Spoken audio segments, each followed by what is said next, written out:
Hello again. This is the Waterman. Spiritual Toolbox number 193A. I know I said it right last time on my recording, 192, but I accidentally put 193 down on the little thing where you type it in. So I'll just put 193A here. This is actually 193, okay? And it's John chapter 3. Recording number 47. It's audio recording number 511. And examination table number 173. Alright.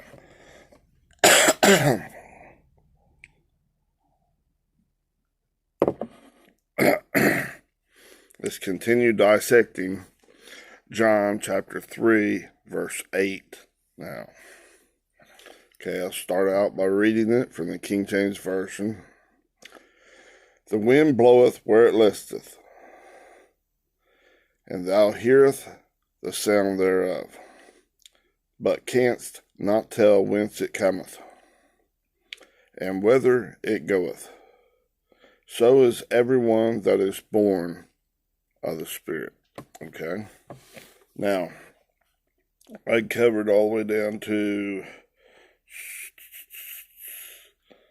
Let's see, all that here in the interlinear Bible, which they arrange it in a different manner.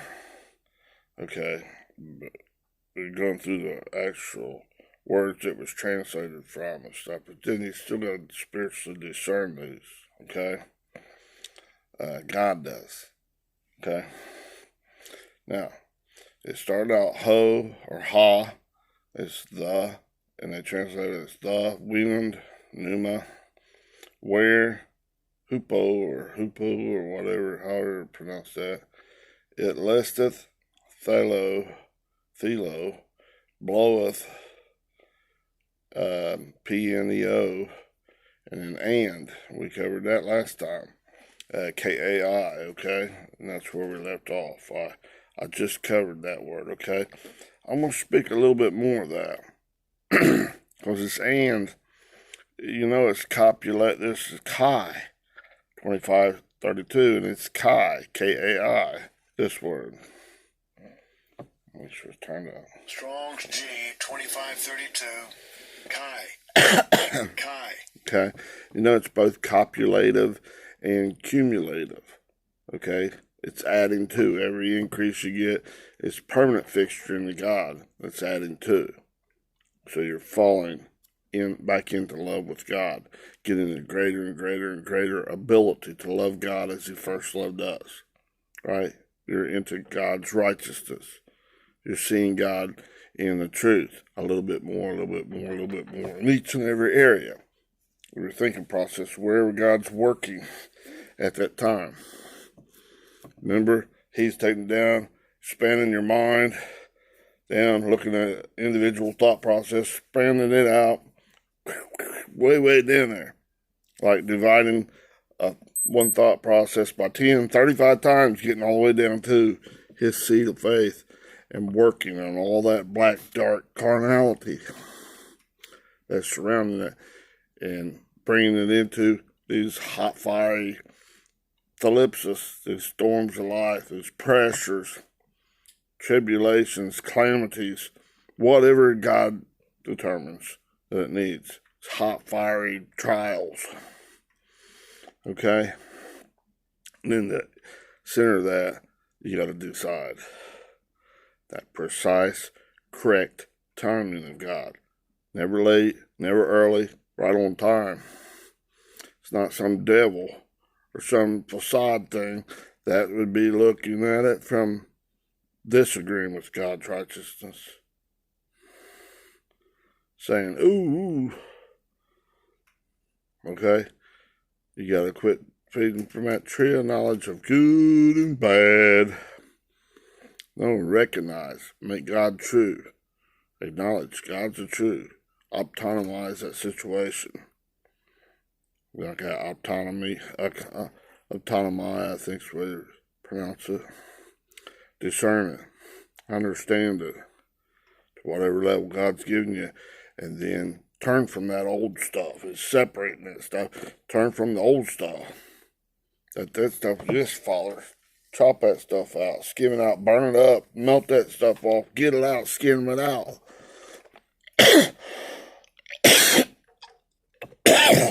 Little by little, it's changing you, giving you an increase. And as you do this in hot pursuit with whatever level of strength that you have at that time in that area of your thinking, because you start out, everybody starts out, you're real weak. Got like one little strand of little tiny thin strand of rope, right? It's bing, very easily broken. But soon God puts enough stress on it to where it's stressing and making you so you want to give up that other stuff. If you don't, you fall away, you choose to go with your own way, your own knowledge of good and evil, you fall away, right? Not you get a little bit autonomy. You understand and you go into full bore into God's righteousness. You fall into love with Him, and He gives you a little bit more strands, twists them in. Gets stronger and stronger. He's increasing you. The glory in this. He's like purifying that water. Okay, we already went over that stuff. Now, as He's doing this word right here in this kai. Little bitty thing you think is so insignificant doesn't mean nothing. You can get a lot. Because it's copulative. It's bringing you back into agreement with God. Okay? And it's cumulative. It's adding together, right? 1 to 2 to 4 to 8. You're either falling in or falling out. Okay? If you disagree with God, or try not to make a decision, anything but going in hot pursuit of God, it's red lighting, right? Now, it's just fall in or fall out. Fall out of love with God, deeper and deeper into your own crap thinking. What's happening as you do that, it's like it's a little water soap bubble, a little bubble floating around, okay, in your thinking. And as you disagree more and more and more, and it's going 1 to 2 to 4 to 8, going away from God's word, copulated, going away from total agreement and union and oneness with God, and cumulative, adding together, getting greater, more glorious state. Because God is my strength. God is my power. God is my strong refuge. God is my all. Right? And get that into all of your thinking processes makes it all in all in you. That'd be your highest goal, right? Never missing the mark. Because if you're in God, if you're agreeing with God, in union with God, and it's copulated, it's God, wow, that's the greatest state you could possibly be in. Right? But you're subjected to this being dragged and put in this old vanity stuff, this temporary and unsatisfactory thing that's up and down and all this crap. Your old carnality, non-spiritual thinking. See, as you agree into God, oh man, you realize it little bit by little bit by little bit to greater and greater levels of your thinking order. Every man in his own order. Okay? Every person in their thinking processes and every thought process that God's dealing, okay? You got to discern clearly. So you got to understand and discern the situation in the middle of this lion's den, in the middle of this fire trial, in the middle of your ship, your wooden ship, your humanistic thinking going down. Don't go down with that ship. Turn from it, go back into God. Okay? Now, that red lighting it, or yellow, is still red light. Okay? It's disagreeing with God. What you're doing, when it's going 1 to 2 to 4 to 8, and you're falling away, double, it's like callus. That bubble. You think like you're shining outside the cup, nobody knows what's going on inside your mind. Right? Each one of them balls, they get more and more calloused, more rigid. unwilling to change the way I think about this no matter what. It's absolutely right or it's wrong. I'm just bad dude. I'm just gonna kill you and all that stuff. I'd just soon cuss you out just look at you. Kind of think, whatever. Ain't no way I'm gonna do that. It's not being moldable to the mind, to the will of God, is it? You're the clay. He's the potter, right? Stay pliable, moldable to God's will. Change into God's right-mindedness, right? Go back into oneness with Him. Copulative, agreeing in union with Him. Cumulative, it's being added. Boom, boom, boom, 1, 2 to 48, and it's growing in glory back into God. Each one of this being purified. That water, muddied water you're thinking, it's been taken out. Okay, as you're doing this, feeding more and more and more into this red against God, disagreeing with God. It's like a Adamic way, right? Red in the face. A little correlation there, a little play on words, but it's what Adam means, red in the face, right? Okay? Let's go more and more and more and more into your own understanding, your own right-minded. I'm God and I don't need no God or nothing. Huh? You're deceived. By your own thinking. Okay? You get stabbed in the back. In the mind, right? Okay? Now this thing's turning more and more and more calloused. So you're becoming an old wine skin. Get more rigid. And you're set in your own old ways. Your old nature. Your beast nature.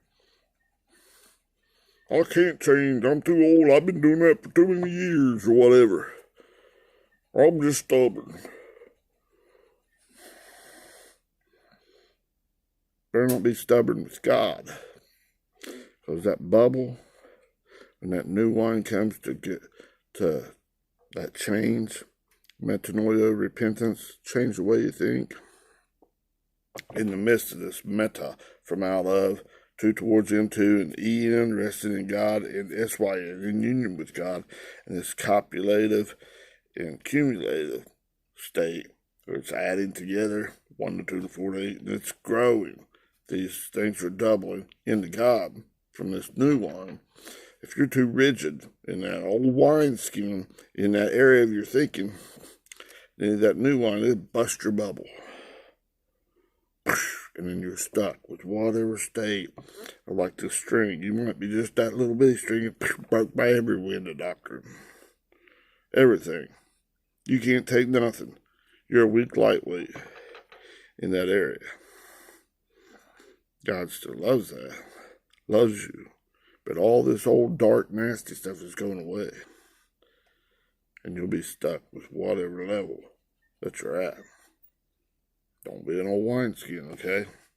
On the contrary, whenever you get in that, and you see that as, in this state here is death, it's separation from God, it's crap, it's my own old righteousness, it's that beast nature.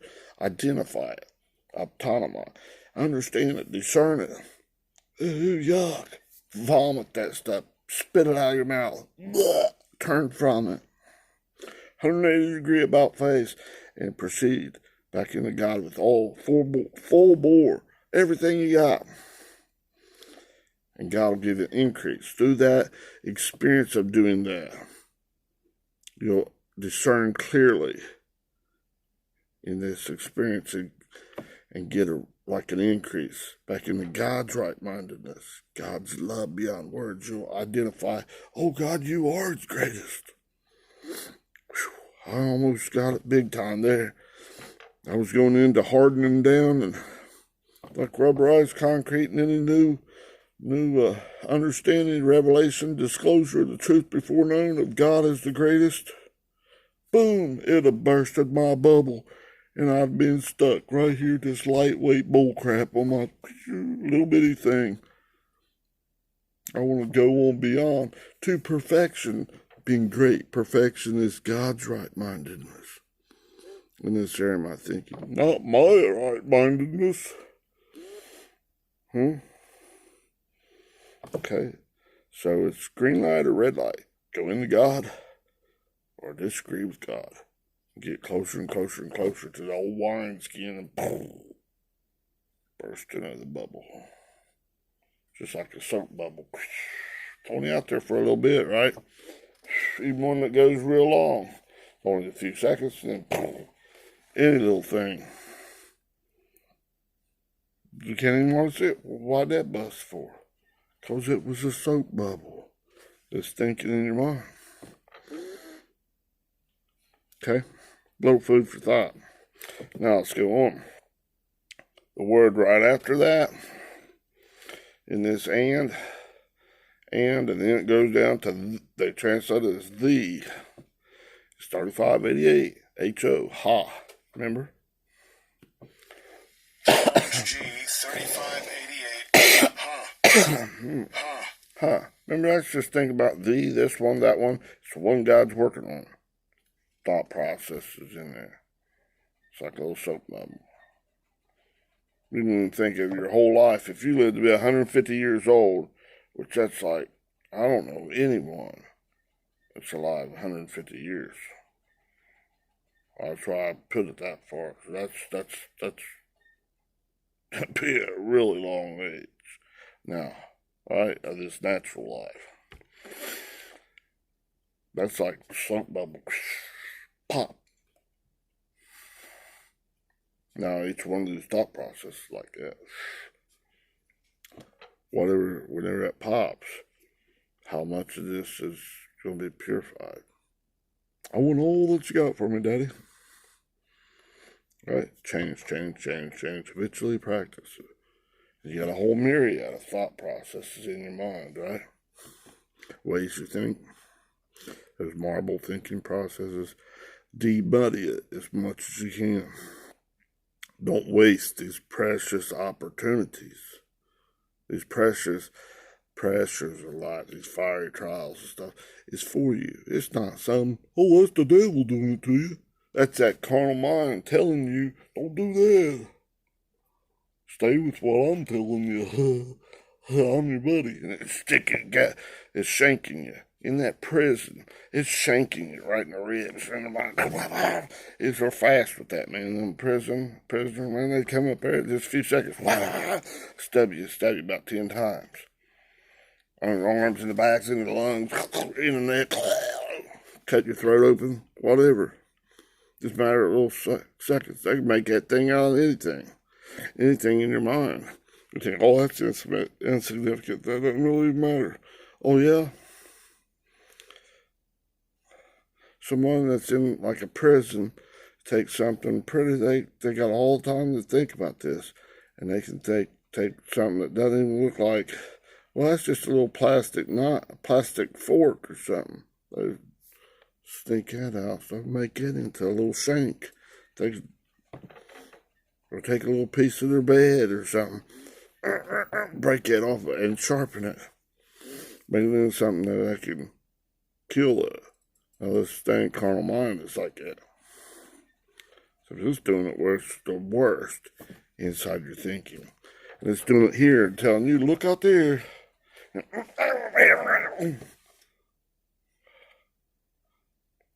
All right, 1 to 2 to 4 to 8, falling away. Things getting worse every millisecond or nanosecond. 1 to 2 to 4 to 8. There's a whole myriad of stuff all over me. 4,000 to 6,400.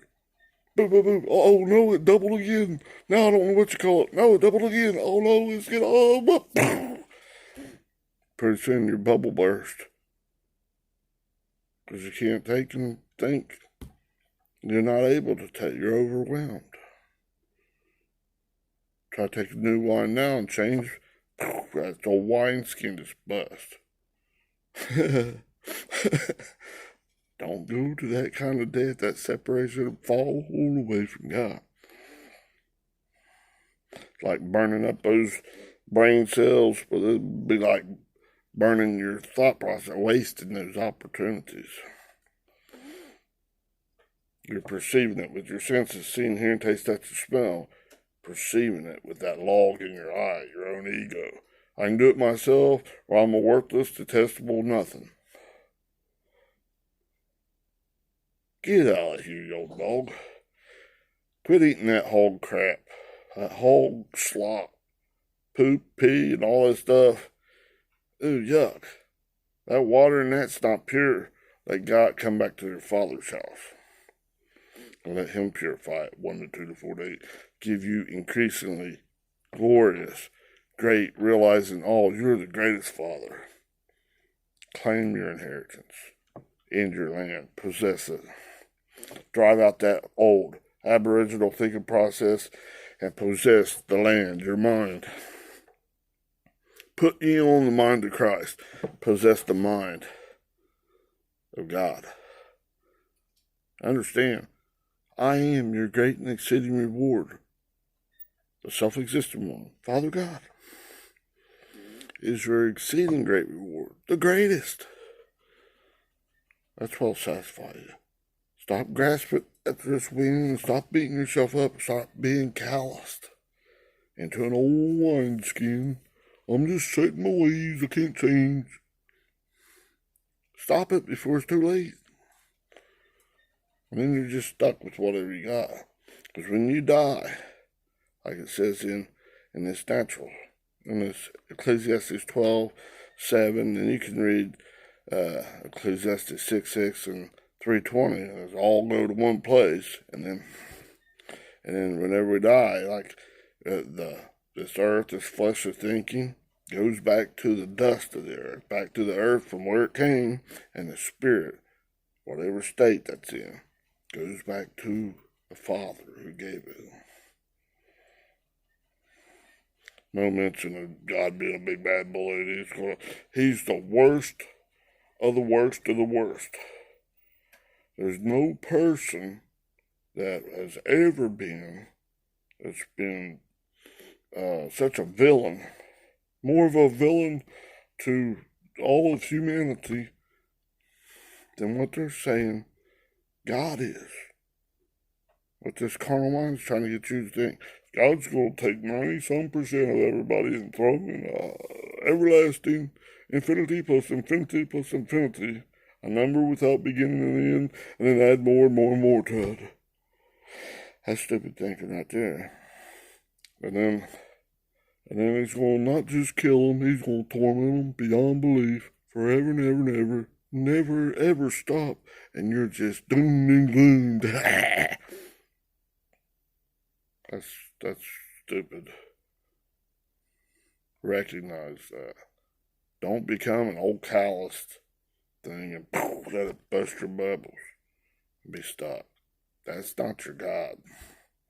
Your God is the awesome, exceeding great reward. Right? And just like in Genesis chapter 1, verse 31, way back on this thing, but that's speaking now. And God looked on all that He had made and said, it is very good. It's exceedingly good. All of this process.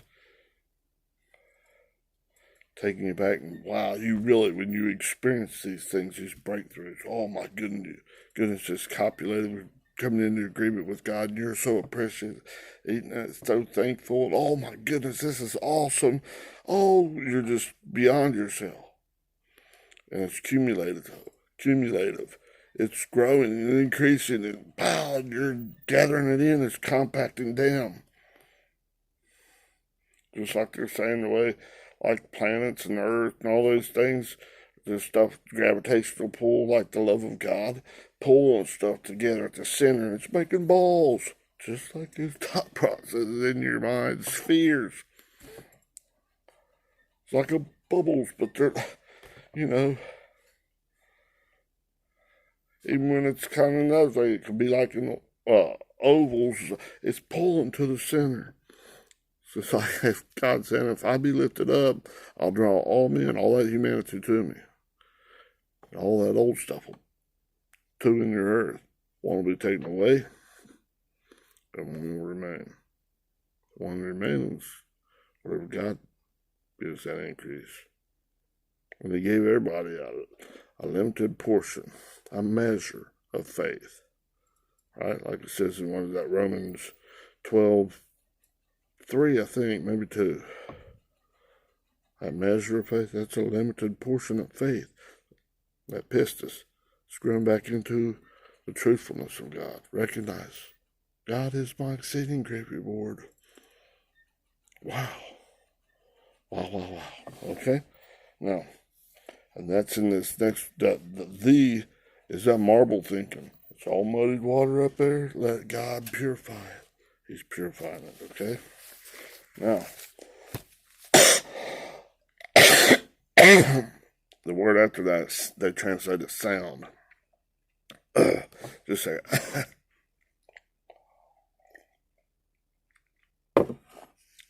not too bad today. Let's choke a little bit. Just a little bit. Now, let's read down to it where I'm at in this verse. Okay? The wind bloweth where it listeth, and thou hearest the sound thereof. Okay? That's the part I'm working on. And they got it we got to decipher it out. We covered an and pretty good. Okay? Now, it was down to, hang on. Should I go by it? Yeah. Okay. And we covered that's that marble thinking, okay? Now we're down to sound. And that's this word. It's 5456, PHONE. Looks like phone. Strong's G 5456. Phone, right? Now, I'm going to take you somewhere and just read something to you. A verse. And there's a lot around that. And I'm not going to break that down into really deep stuff right now or go deeper into it. Okay? Maybe later sometime or something. But I'm trying to stay focused in John chapter 3 so I can get through this. There's a lot. Okay? Now, let me get to 2 Corinthians chapter 10, verse 5. I think that's where it's at. Okay. Yeah, let's just go to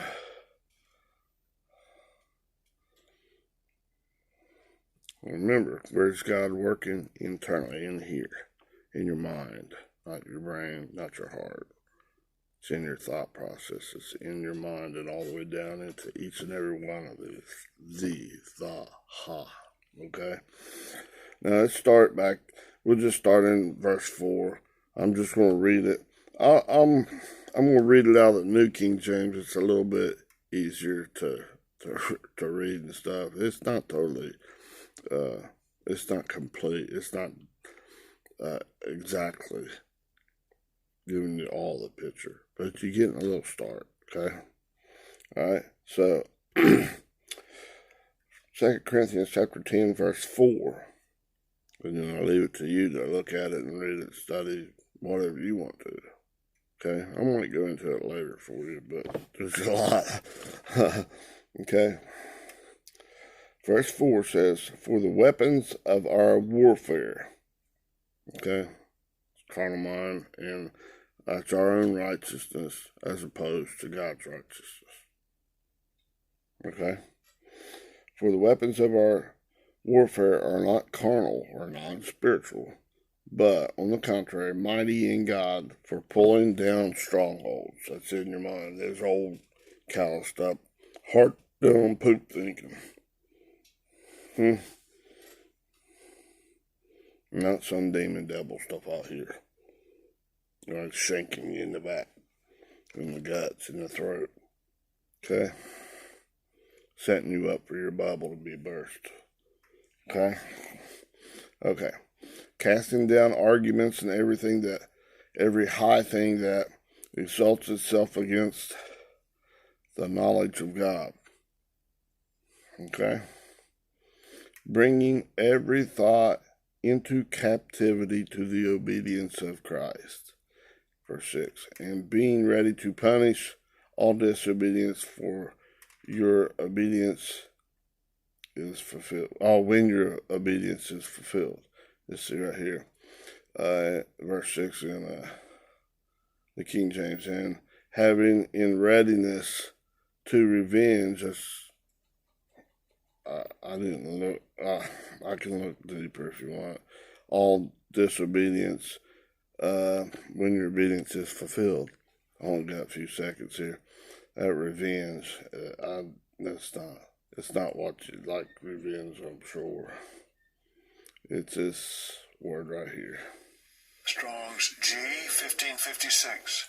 Ecdikeo. Ecdikeo. Ecdikeo.